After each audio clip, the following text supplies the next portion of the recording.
আসসালামু আলাইকুম। বাংলা ভিউ লাইভে আপনাদেরকে স্বাগত জানাচ্ছি। আপনারা জানেন যে করোনা ভাইরাসের সংক্রমণ উদ্বেগজনক হারে বেড়ে যাওয়ায় আজ বৃহস্পতিবার 1 জুলাই ভোর 6টা থেকে সারা দেশের নয় সিলেটেও শুরু হয়েছে 7 দিনের কঠোর লকডাউন। এই লকডাউন থাকবে আগামী 7 জুলাই মধ্যরাত পর্যন্ত। আমরা রয়েছি এখন সিলেট নগরীর সবথেকে যে মেইন পয়েন্ট রয়েছে বন্দর বাজার, সেই বন্দর বাজারে এবং বন্দর বাজারের সার্বিক পরিস্থিতিটা যদি আমরা আপনাদেরকে দেখানোর চেষ্টা করি, আজকে কিন্তু বন্দর বাজারের চিরেচেনা সেই রূপ নেই মানুষজন, নেই যানবাহন। আমরা এখানে রাস্তা একেবারেই ফাঁকা। এখানে আমরা দেখতে পাচ্ছি যে এখানে বাংলাদেশ পুলিশের পক্ষ থেকে কিন্তু এখানে অভিযান পরিচালনা করা হচ্ছে এবং বিভিন্ন সিএনজিকে কিন্তু ওনারা আটকে দিয়েছেন এবং অনেককেই জরিমানা করা হচ্ছে। আসলে আমরা আপনাদেরকে জানিয়ে রাখি যে জরুরি সেবা দেওয়া দফতর ছাড়া সরকারি বেসরকারি অফিস, যন্ত্রচালিত যানবাহন, শপিং মল, দোকানপাট সব কিছুই বন্ধ থাকার কথা রয়েছে। খোলা থাকবে শুধুমাত্র শিল্প কারখানা। জনসমাবেশ হয় এমন কোনো অনুষ্ঠানের আয়োজন করাও যাবে না এই সময়ে। বিধিনিষেধ বাস্তবায়নে অন্যান্য আইনশৃঙ্খলা বাহিনীর সাথে মাঠে রয়েছে বাংলাদেশ সেনাবাহিনী। এদিকে 7 দিনের এই বিধিনিষেধ বাস্তবায়নে আজ সকাল থেকে সিলেটের রাস্তাগুলোতে টহল শুরু করেছে পুলিশ এবং বিজিপি। রাস্তায় নেই কোনো গণপরিবহন, চলাচল করছে কিছু রিক্সা ও মোটরসাইকেল। পায়ে হেঁটে মানুষকে বিভিন্ন অফিস ও গন্তব্যের দিকেই যাচ্ছেন। বন্ধ রয়েছে দোকানপাট ও শপিং মল।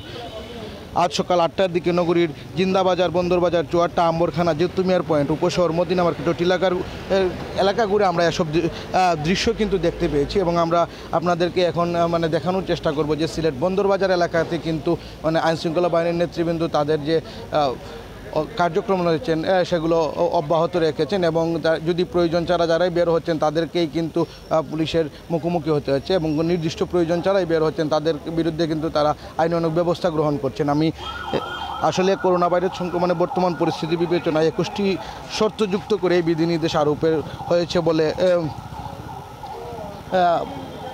বিধিনির্দেশ আরোপ করা হয়েছে। বিধিনির্দেশের যেসব শর্ত মানতে হবে হচ্ছে সকল সরকারি, আধা সরকারি, স্বায়ত্তশাসিত বেসরকারি অফিস বন্ধ থাকবে।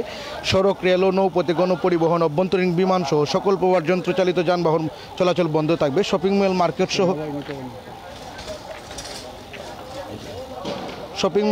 সহ সকল দোকানপাট বন্ধ থাকবে। সকল পর্যটন কেন্দ্র, রিসোর্ট, কমিউনিটি সেন্টার ও বিনোদন কেন্দ্র বন্ধ থাকবে। জনসমাবেশ হয় এ ধরনের সামাজিক বিবাহের অনুষ্ঠান, অলিমা, জন্মদিন, পিকনিক, পার্টি, রাজনৈতিক ও ধর্মীয় আচার অনুষ্ঠান বন্ধ থাকবে। বাংলাদেশ সুপ্রিম কোর্ট আদালত সমূহের বিষয়ে প্রয়োজনীয় নির্দেশনা জারি করবে।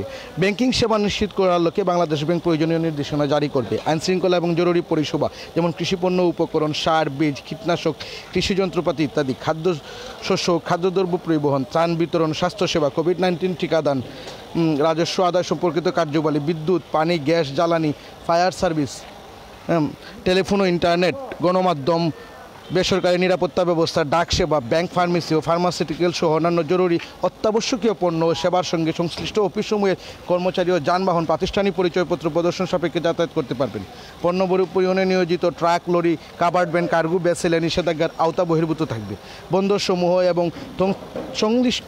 তৎসংশ্লিষ্ট অফিসসমূহে নিষেধাজ্ঞার আওতা বহির্ভূত থাকবে। শিল্প কারখানাসমূহ স্বাস্থ্যবিধি অনুসরণপূর্বক নিজস্ব ব্যবস্থাপনায় চালু থাকবে। কাঁচা বাজার এবং নিত্য প্রয়োজনীয় দ্রব্যাদি সকল 9টা থেকে বিকাল 5টা পর্যন্ত উন্মুক্ত স্থানে স্বাস্থ্যবিধি মেনে ক্রয় বিক্রয় করা যাবে। সংশ্লিষ্ট বাণিজ্য সংগঠন, বাজার কর্তৃপক্ষ, স্থানীয় প্রশাসন বিষয়টি নিশ্চিত করবে। অতি জরুরি প্রয়োজন ছাড়া ঔষধ ও নিত্য প্রয়োজনীয় দ্রব্যাদি ক্রয়, চিকিৎসা সেবা, মৃতদেহ দাফন, সৎকার কোনোভাবে বাড়ির বাইরে কেউ বের হতে পারবেন না। নির্দেশনা অমান্যকারীর বিরুদ্ধে আইনানুগ ব্যবস্থা গ্রহণ করা হবে।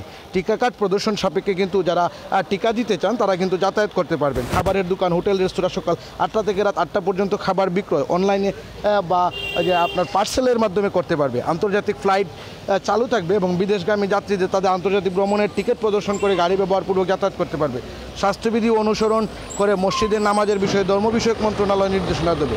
Army in aid two civil পাওয়ার বিধানের আওতায় মাঠ পর্যায়ে কার্যকর টহল নিশ্চিত করার জন্য সশস্ত্র বাহিনী বিভাগ প্রয়োজনীয় সংখ্যক সেনা মোতায়েন করবে। জেলা ম্যাজিস্ট্রেট স্থানীয় সেনা কমান্ডারের সাথে যোগাযোগ করে বিষয়টি নিশ্চিত করবেন। জেলা ম্যাজিস্ট্রেট জেলা পর্যায়ে সংশ্লিষ্ট কর্মকর্তাদের নিয়ে সমন্বয় সভা করে সেনাবাহিনী, বিজিপি, পুলিশ, র্যাব ও আনসার নিয়োগ ও টহলের অধিক্ষেত্র পদ্ধতির সময় নির্ধারণ করবে। সেই সঙ্গে স্থানীয়ভাবে বিশেষ কোনো কার্যক্রমের প্রয়োজন হলে সেই বিষয়ে পদক্ষেপ নেবেন। জনপ্রশাসন মাঠ পর্যায়ে প্রয়োজনীয় সংখ্যক নির্বাহী ম্যাজিস্ট্রেট নিয়োগের বিষয়টি নিশ্চিত করবে। স্বাস্থ্য অধিদপ্তরের মহাপরিচালক তার পক্ষে জেলা প্রশাসন ও পুলিশ বাহিনীকে আইনানুগ ব্যবস্থা গ্রহণের প্রয়োজনীয় ক্ষমতা প্রদান করবেন। বিধিনির্দেশ বাস্তবায়নে ইতিমধ্যে কঠোর অবস্থানের কথা জানিয়েছেন সিলেট মেট্রোপলিটনের যে এসএমপি কমিশনার মোহাম্মদ নিসারুল আরিফ। তিনি জানিয়েছেন যে সিলেটের কারণে কেউ বাইরে বের হলে তাদের বিরুদ্ধে শাস্তিমূলক ব্যবস্থা গ্রহণ করা হবে।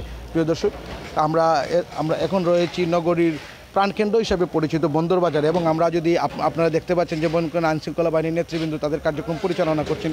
যারাই প্রয়োজন ছাড়া বাইরে বের হচ্ছেন এবং যারা বের হচ্ছেন তাদেরকেই কিন্তু তাদের জেরার মুখে পড়তে হচ্ছে, এবং যারা প্রয়োজন ছাড়া বের হচ্ছেন তাদেরকে কিন্তু বিভিন্ন শাস্তিমূলক ব্যবস্থা তাদের বিরুদ্ধে কিন্তু বিভিন্ন শাস্তিমূলক ব্যবস্থা গ্রহণ করা হচ্ছে। আমরা দেখতে পাচ্ছি যে এটি সিএনজি আসার সাথে সাথে কিন্তু ওনারা সিএনজিটি আটকে দিয়েছেন, এবং যারা এই যাত্রী ছিলেন যাত্রীরা কিন্তু তাড়াহুড়া করে এখান থেকে নেমে গিয়েছেন। আপনারা দেখছেন যে আসলে আইনশৃঙ্খলা বাহিনীর নেতৃবৃন্দ এই করোনা সংক্রমণ রোধে এই লকডাউন বাস্তবায়নে কিন্তু কঠোর অবস্থানে রয়েছেন।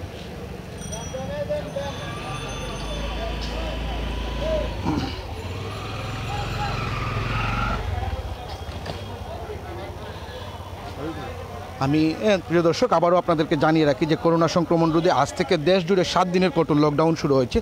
প্রথম দিনে সিলেটের সব সড়ক যান এবং জনশূন্য, পুলিশের কঠোর অবস্থান থাকায় আসলে জরুরি প্রয়োজন ছাড়া কেউ বাইরে বের হচ্ছেন না। শহরে শুধুমাত্র কেবল ঔষধ এবং খাবারের দোকান খোলা রয়েছে। আজ বৃহস্পতিবার ভোর 6টা থেকে 7 জুলাই মধ্যরাত পর্যন্ত এই কঠোর লকডাউন বাস্তবায়ন করতে army in aid two civil পাওয়ার বিধানের আওতায় মাঠে রয়েছে বাংলাদেশ সেনাবাহিনী। তাদের পাশাপাশি দায়িত্বে রয়েছে বিজিপি, পুলিশ এবং আনসার সদস্যরা। সকাল থেকেই সিলেট নগরীর বিভিন্ন এলাকা আমরা ঘুরে দেখেছি স্বল্প সংখ্যক রিক্সা এবং মোটরসাইকেল চলাচল করছে। তবে বেশিরভাগ মোটরসাইকেলই লকডাউনের আওতামুক্ত সংবাদকর্মী, জরুরি সেবাদানকারী প্রতিষ্ঠানের কর্মীদের। সিলেটে বন্ধ রয়েছে গণপরিবহন, সীমিত পরিসরে দেওয়া হচ্ছে ব্যাংকিং সেবাও। তাছাড়া খোলা স্থানে কাঁচা বাজার এবং নিত্য প্রয়োজনীয় দ্রব্য কেনাবেচা করা যাবে সকাল 9টা থেকে বিকাল 5টা পর্যন্ত। আসলে এখনকার পর্যন্ত আমাদের কাছে এই ছিল প্রথম দিনের লকডাউনের সার্বিক চিত্র। আমাদের সাথে থাকবেন, আমরা পরবর্তীতে আবারও অন্য কোনো পয়েন্টে অন্য কোনো বিষয় নিয়ে আপনাদের পাশে থাকবো, আপনাদেরকে দেখানোর চেষ্টা করব লকডাউনের সার্বিক পরিস্থিতি। কারণ আপনারা জানেন যে বাংলা ভিউ সবসময় আপনাদেরকে নিত্য নতুন বিষয় আপনাদের সামনে তুলে ধরার চেষ্টা করে।